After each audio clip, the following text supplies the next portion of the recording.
Hi all, in today's episode we are going to take a look at the early install form. So as a first time user, or you might be replacing a sensor that had been in for service, or you've just changed sensor.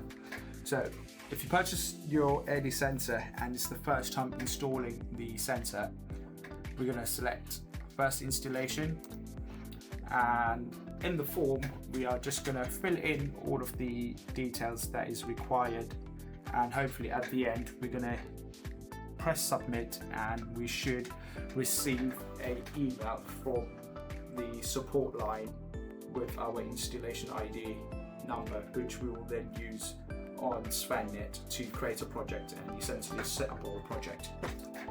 So as a first time, it will just ask us a question: how did you get the sensor? So we just select whether your Eddie's channel partner, or you put it through like a sales representative, company name, email, phone number if that's applicable.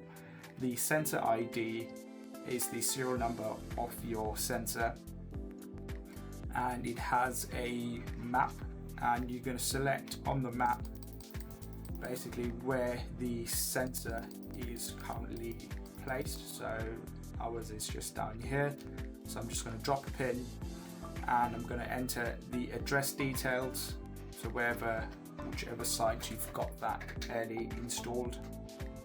Once that is done, you also need to provide pictures of how the sensor is installed on site,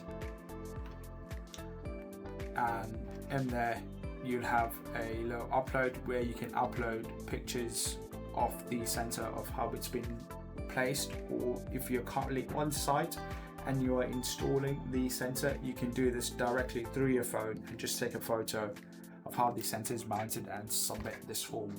Once the form has been completed, you can just select send form. Once that is done, and that's how you submit a form to the early install ID platform.